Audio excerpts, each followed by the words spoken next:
دیو جنا حدیث مبارک کې راځي کنه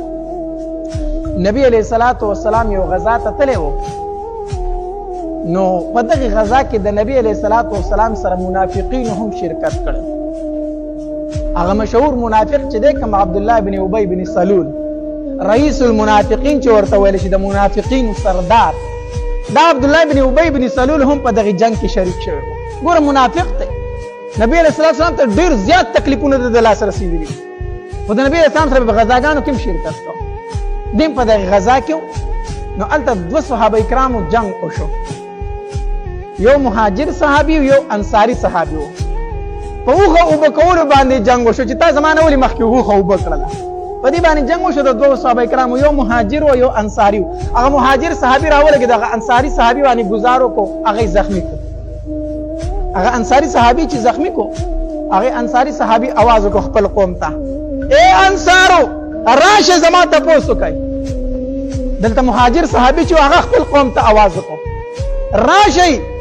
ما باندې انصار راټولي کې زما ته پوسو کوي اوس دواړو طرفونو سره وتی توري وروتي یو طرف ته انصارو توري راوستي او بل طرف ته مهاجرینو توري راوستي تر دې چې د صحابه کرامو په منځ کې لوی جګړه اړم شوې ډېره غټه جګړه اړم شوې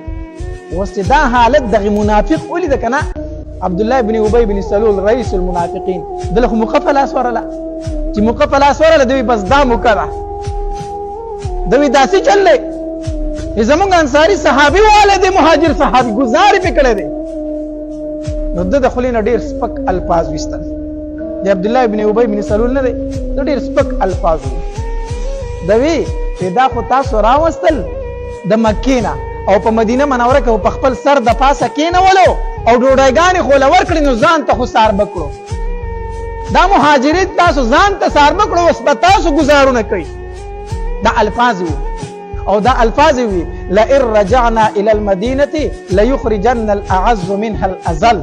دا ډیر سپک الفاظ وی کوم مدینه منورې ته واپس لاړو کنه وی دا ذلیل خلک به موږ مدینې نو باسو نعوذ بالله من ذلک نبی علیہ الصلوۃ والسلام یادو د نبی علیہ السلام مهاجر صحابه یادو کوم مدینه منورې ته لاړو کنه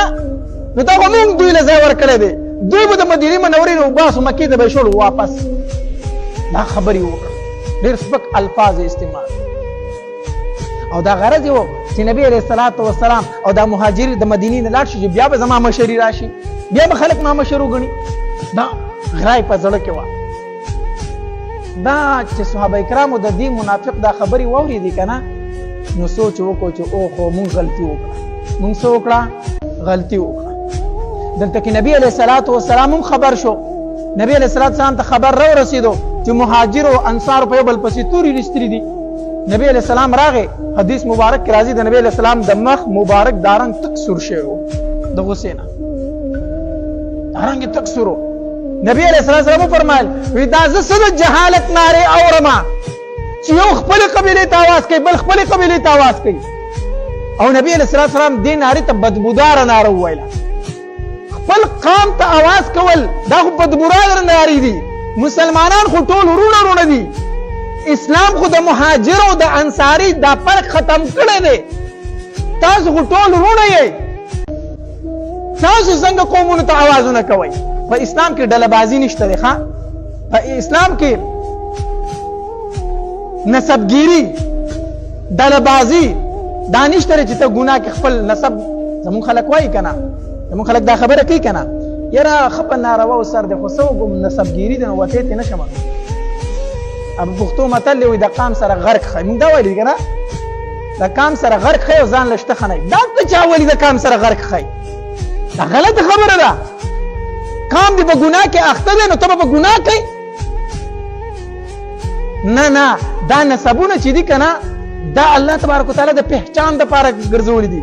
وجعلناكم شعوبا وقبائل لتعارفوا الله تبارک وتعالى فرمایي دا نمونه چې تاسو له درکړي دا یوسف زیدي دا مومند دي دا پلان کې دي دا خو صرف د پہچان د پاره دا د پیژندلو لپاره چې دا سیندې ده دا پښتون دی دا پلان کې دي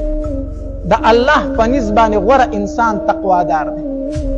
چې د هر قبيله دی د هر قام دی د هر نسب دی خو چې تقوا پکې شته د الله په نسبانه څه دی غوره دی دا نمونه خو الله تبارک وتعالى صرف د پیژندلو لپاره راځي نو نبی علیہ السلام ډېر سخت خفه شو دا زه کومې بدبوداري نارې اورم چې مهاجر خپلو ملګرو ته اواز کوي انصار خپلو ملګرو ته اواز کوي نبی علیہ السلام ډېر سخت خفه شو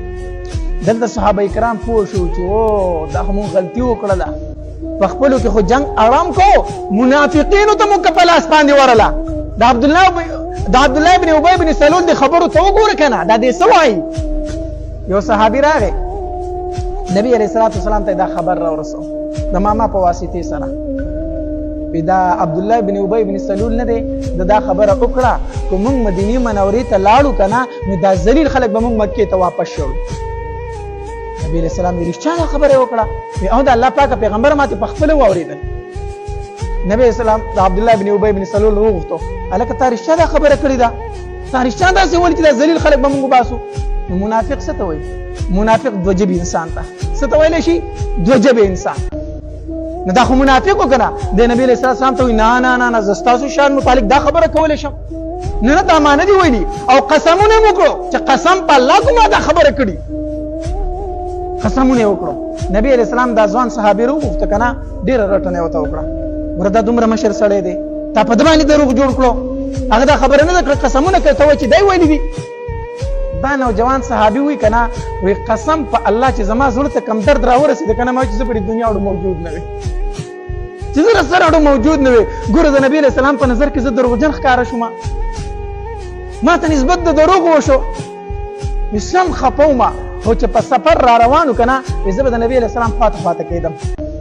چې ما ته نبي علیه السلام ګوري که نه ګوري ما نه خفه دی که ما نه خوشحاله دی او ما به دا امید و چې الله تبارک وتعالی به آیاتونه نازلي زما صفایي به الله کوي وایي ناڅاپه په نبي علیه الصلاة والسلام باندې د وحي اثار راښکاره شو وحي پې شروع شوه چې وحي ختمه شو که نه نبي علیه السلام په ما پسې کس راولېږو چې غالک راوغواړئ زما خواله زه چې نبی علیه الصلاة والسلام روغتم که نه ما ته وایي چې بچې خفه نشي تا رښتیا ویلي خو زه خطا شوم هغه قسمونه وخوړل د هغه قسمونو باندې ما اعتبار وکړو تا رښتیا ویلي الله ستا صفایي وکړه الله تبارک وتعالی ستا څه وکړه صفایي وکړه دلته صحابه کرام خبر شو چې عبدالله ابن ابی بن سلول دا خبره کړې رئیس المنافقین دم نبی علیه الصلاة والسلام ته نعوذ بالله ذلیل ویلی دی صحابه کرام تورې راویستي یو عزت نه سر وم بل عزت نه سر ومه نبی علیه الصلاة والسلام وفرمایل نه زه دا حکم نه کوم چې د هغه نه سر ووښئ تاسو څه کوئ د هغه نه سر ووښئ او خو په ژبه باندې کلمه وایي خلک به وایي چې نبی علیه السلام خپل ملګري قتلوي خپل ملګري وژني نه زه دا حکم نه کوم خو د دې عبدالله بن ابی بن سلول زوی د هغه نوم هم عبدالله رئیس المنافقین نه دی د ده زوی د هغه نوم هم عبدالله خو دا رښتینی مسلمان ګوره پلار منافق دی کافر دی زوی رښتینی مسلمان دی د نبی علیه الصلاة والسلام راغی د الله پاکه پیغمبره تا زما د پلار د قتل حکم کړی دی نبی علیه الصلاة والسلام ورته وفرمایل نه ما خو دا چاته نه ویلي چې دی قتل کوي توره د کاش نه راویسته او داسې کړسې ورکړو د الله پاکه پیغمبره کو د هغه د قتل حکم کړی بل چاته مه وایه زه ځمه سر ته ومه ستا په خپو کې اوس ورته ومه زه مې د خپل پلار سر اوس ستا په خپو کې ورته ومه دې ته وایي ایمان په بل چا ځکه مه وژنه چې بیا به زما په زړه کې دا راځي چې دا زما د پلار قاتل دی هسې نه چې هغه ته څه ووم زه به ګناهګار شم بیا ځکه زما پلار مجرم دی که نه نو په بل چا یې مه وژنه زه د هغه نه سر وم او ستا خپو ته یې راولمه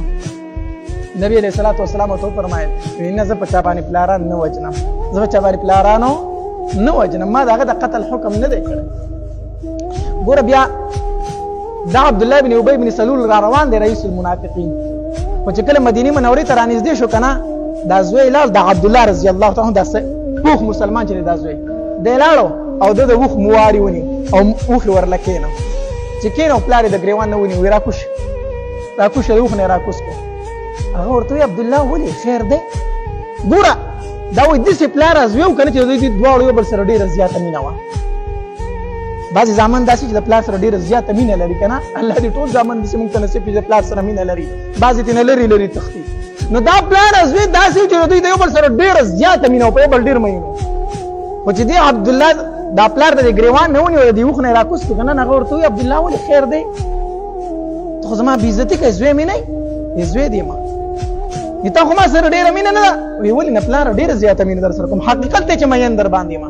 نو ولې ګریوان نیولم؟ وی پلاره تا د نبی علیه الصلاة والسلام متعلق څه الفاظ استعمال کړي دي. تا نبی علیه الصلاة والسلام ته ذلیل ویلی دی. تا وایي چې مدینې ته لاړ شو دا ذلیل خلک به موږ وباسو. پلاره ډېر در باندې مین یم، ډېره مینه در سره کوم، خو چې د نبی علیه الصلاة والسلام په مقابله کې رالې که نه نو سر دې قلم کوم، سر دې قلم کوم. وی وایه څه راته وایي؟ دا عبدالله رضی الله تعالی ته وفرمایي د خپل پلار ته وی دا ووایه چې زه ذلیل یم او نبی علیه الصلاة والسلام عزتمند دی. ووایه دا شبه لارې وی زه ذلیل یم او نبی علیه الصلاة والسلام عزتمند دی. وی بیا ووایه، بیا وی زه ذلیل یم او نبی علیه الصلاة والسلام عزتمند دی. وی بیا ووایه چې درې پیرې پې دا الفاظ وي که نه نو پلار ته زه اوس مدینې ته داخلېږم، زه اوس مدینې ته ځم. دې ته ویلی شي څه شی؟ ایمان. ایمان. نو نبی علیہ الصلوۃ والسلام فرمایي وي تر هغه پورې مؤمن نشي جوړېدی چې د پلار نه دې زما سره زیاته مینه د پلار نه مینه. د صحابه کرامو ثابت کړي ده که نه؟ دا ثابت کړي ده. لارې د نبی علیہ الصلوۃ والسلام په مقابله کې نه دی اخیستی. د بچي نه به هم زیاته د نبی علیہ الصلوۃ والسلام سره مینه کوي، هله هغې نه به ته کامل مسلمان کامل مسلمان به هله هغې نه جوړېږي. مونږ وایو یاره دا کار مې نه کوو، خو دا بچې مې ډېر نازولی دی نو دی رانه خفه کېده نو دی رانه څه کېدو؟ خفه کېده نو څه وکړم نو یاره دا کار نه کوم، خو د بچي نه مجبوره یم نو چې بچی د نبي علیه الصلاة والسلام په مقابل کې راغی دا بچی به پرېږدي او نبي علیه الصلاة والسلام باندې نبي علیه الصلاة والسلام دا د ایمان تقاضا ده. تقاضا تر هغې پورې یو ګوره د خولې الفاظ دي تش که نه مونږ ټول په خوله باندې وایو زه د نبی علیه الصلاة والسلام سره ډېره مینه لرم، زه د الله سره ډېره مینه لرم، خو خولې ویل ځان له دي او عملي ژوند ځان له دی. په خولې باندې دعوه کوي چې زه د نبی علیه الصلاة والسلام سره مینه لرم او دلته په حرامو کې دواړه لاسونه اړم کړي دي. دلته دعوه کوي زه د نبی علیه السلام سره مینه لرم، خېټه دې د حرامو ډکه ده. دلته دعوه کوي زه د نبی علیه الصلاة والسلام سره مینه لرم، شکل صورت دې د نبی علیه الصلاة والسلام خلاف دی. خلاف څنګه مینه کوي؟ عاشق خو ټول عمر د معشوق په شانتې چلونه اختیاروي. عاشق خو ټول عمر د معشوق چال چلن اختیاروي، د هغه شکل صورت اختیاروي. ته وایې زه د نبي علیه الصلاة والسلام سره مینه کوم او د هغه شکل صورت یې نعوذ بالله خوښ نه دی. دا څومره د بې وفایۍ خبره ده، دا څومره لوی دروغ دی. زمونږ په قول او په فعل کې تضاد دی. تضاد الله د نبي علیه الصلاة والسلام سره به د زړه نه څه کوو؟ مینه کوو. د زړه نه مینه کوو هله هغې نه به کامل مؤمنان جوړو.